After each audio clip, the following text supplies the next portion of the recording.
Hello everyone, কেমন আছো সবাই? আশা করি খুব ভালো আছো আর আমি খুব ভালো আছি। আজকে আমি মাছের ডিমের বড়া করব, যদিও শুনলে তোমরা হাসবে যে এটাই আমার প্রথম ফার্স্ট টাইম আর কি। তো তার জন্য তোমাদের সাথে একটু শেয়ার করি।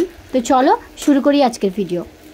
সবার প্রথমে আমি চলে এসেছি কলা পাতা কাটতে। আমাদের বাগানে একটা কলা পাতা হলে পারে কাটা বাছাগুলো একটু সুবিধা হয়। থালার থেকে আমি মনে করি কলা পাতাটাই বেস্ট। বাগানে কলা গাছের অভাব নেই, কলা পাতার অভাব নেই, তাই দৌড়ে চলে গেলাম একটা কলা পাতা আনতে। আসলে আমি খুব লম্বা মানুষ, তো তাই একটু তাড়াতাড়ি হচ্ছে আর কি। Joke just. এত উঁচুতে পাতাগুলো ধরতেই পারছি না, কি করে কাটবো। এই দেখো হাফ কলা পাতা আমি কেটেছি, কত চকচক করছে, সবুজ, পুরো ফ্রেশ ফ্রেশ লাগছে আমার। এখন কলা পাতাগুলো ধুয়ে নেব, কলা পাতাগুলো বলছি কেন, কলা পাতাটা ধুয়ে নিই, ধুয়ে নিয়ে ব্যবস্থা দিই। প্রথমে আমি এই পেঁয়াজগুলো নিয়ে নিয়েছি, তো পেঁয়াজগুলো এখন কুচি করে কেটে নেব। তোমরা দেখতে থাকো, আমি এবার এক একে পেঁয়াজগুলো সব কেটে নেব, কেটে বলতে কুচি কুচি করে নেব। তারপরে কি করি দেখো। সত্যি কথা বলতে আমি বিয়ে যখন আমার হয়েছে তখন আমি কোনো রান্নাই করতে পারতাম না। আসলে মা আমাকে করতে দিত না, যে বিয়ের পরে তো করবি, তা এখন করতে হবে না, তো ওর জন্য পারতাম না। বিয়ে হয়ে এসে আমার শ্বশুর মশাই আমাকে অনেক রান্না শিখিয়ে দিয়েছেন। আমার বাবার সাথে কথা হতো, মার সাথে কথা হতো না যখন আমার বিয়ে হয়, যেহেতু আমাদের প্রেম করে বিয়ে মা মেনে নিয়েছিল না প্রথম দিকটায়। তো তার কারণের জন্য আমি অনেক রান্না আমি মার কাছ থেকে জানতে পারিনি। বাবা বলতো, বাবা খুব সুন্দর রান্না করতে পারেন, এখনও করেন, যখন কাজে যায় না বাড়ি থেকে তখন বাবাই রান্নাটা করেন। তো আমার শ্বশুরমশাই অনেক রান্না আমাকে শিখিয়ে দিয়েছেন, তার মধ্যে এই মাছের ডিমের বড়াটাও কিন্তু আর একটা রান্না।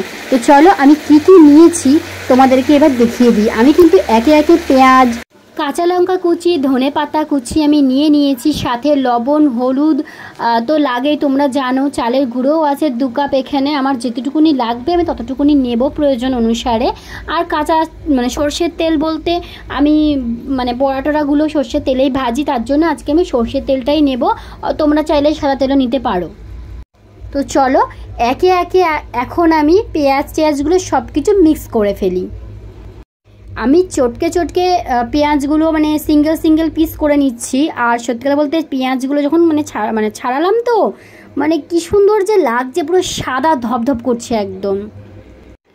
পুরোটা পেঁয়াজ হয়তো লাগবে না এটাই ভেবেছিলাম, তো কিছুটা পেঁয়াজ দেখো, ওই দেখো দেখা যাচ্ছে, রেখে দিয়েছিলাম। তারপরে পরে কিন্তু পেঁয়াজগুলো আমি নিয়েছি, আমার আর কি লেগে গিয়েছে।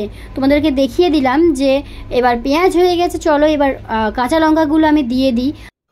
কাঁচা লঙ্কাগুলো আমি দিয়ে দিলাম, ঠিক আছে। এরপরে দেব ধনে পাতা। পকোড়াতে সবসময় একটু পেঁয়াজ ধনে পাতাগুলো একটু বেশি দিলে পারে, যেমন কোয়ান্টিটিটাও বাড়ে, সেরকম খেতেও খুব ভালো লাগে। চলো এবার মাখিয়ে নিই। ব্যাস, যেটাই ভাবছিলাম সেটাই হলো। আমি ভেবেছিলাম হয়তো মাছের ডিম যেরকম হাতে করে ছাড়ানো যায়, তেলগুলোও ছাড়ানো যাবে।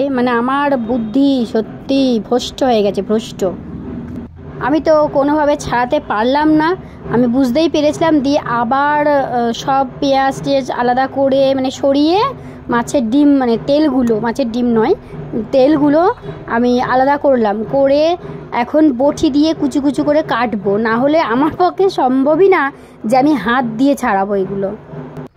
আমি সবগুলো মাছের তেল নিলাম, নিয়ে এখন কুচি কুচি করবো, একদম ছোট ছোট পিস করব, যাতে পকোড়াটা খুব ভালোভাবে হয় আর মাখানোটাও হয়।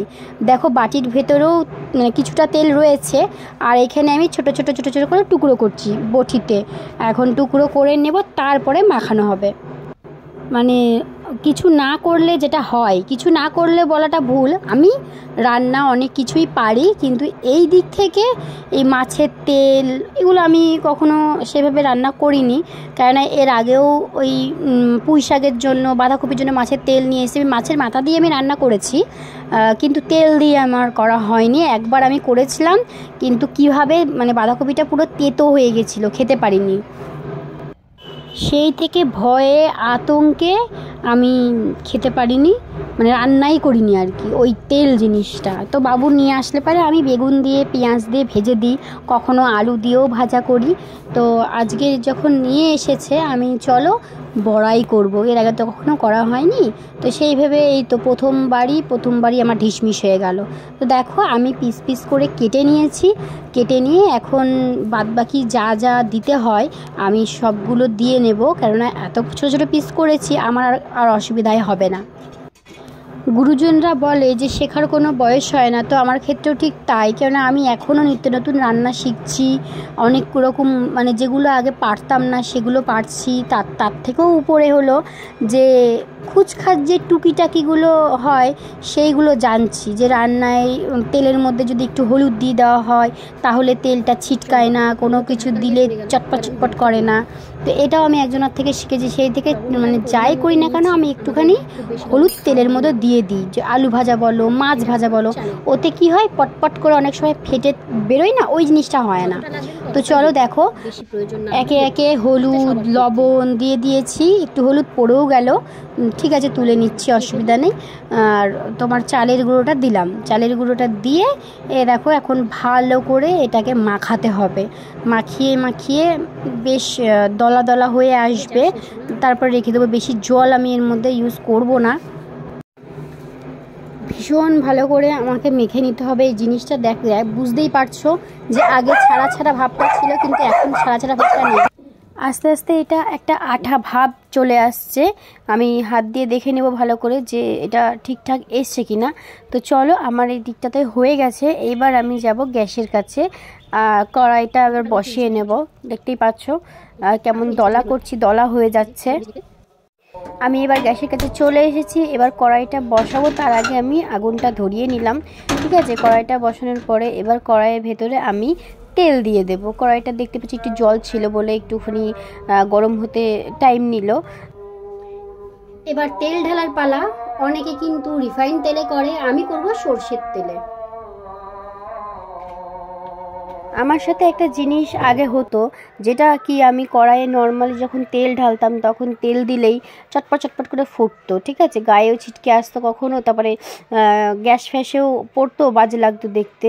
তো সেক্ষেত্রে আমি একজনের থেকে শুনেছিলাম যে যখন কড়াইয়ে তেল দেবে কোনো কিছু ভাজার আগে বা কোনো কিছু তেলের ভেতরে ছাড়ার আগে অবশ্যই 1 চিমটি মানে হলুদ দিয়ে দেবে। তাতে কি হবে তোমার হচ্ছে যে যখন তুমি কড়াইয়ে কিছু দেবে তখন পটপট চটপট করে ফাটবে না। তো আমার ক্ষেত্রে সত্যি কথা বলতে খুব উপকার হয়েছে, তো আমি তাই করি সেই থেকে। কিংবা মাছ ভাজার সময় বলো বা যে কোনো ক্ষেত্রে 1 চিমটি হলুদ আমি দিয়ে দিই, যেটাতে তেল চটপট করে ফোটেও না আর গায়েও আসে না। দেখো তেল গরমও হয়ে গেছে, এবার আমি বড়াগুলো ছেড়ে দিচ্ছি একটা একটা করে। তো বড়াগুলো ভাজতে থাক, একটু লাল লাল করে ভাজা হবে, তারপর খাওয়া হবে মজা করে। একে একে দেখতেই পেলে যে আমি বড়াগুলো ছেড়ে দিলাম, এবার উল্টানোর পালা। তো চলো এবার উল্টায়, দেখো লাল লাল করে এক পিঠ ভাজা হয়ে গেছে। অ্যাকচুয়ালি পেঁয়াজ এমনই একটা জিনিস, যে কোনো পকোড়ায় দেবে, পকোড়াটা খেতে প্রচণ্ড মুচমুচে হয়। তো আমি আলু দিয়ে পেঁয়াজ দিয়েও সেটাও করি, মানে পকোড়াটা করি, বেশ ভালোই লাগে কিন্তু খেতে। আমার বড়া ভাজা হয়ে গেছে, এবার সাইডে আমি একটা প্লেটের উপর একটু কলা পাতা ছিল ছেঁড়া, তো ওটাই আমি বসিয়ে দিলাম।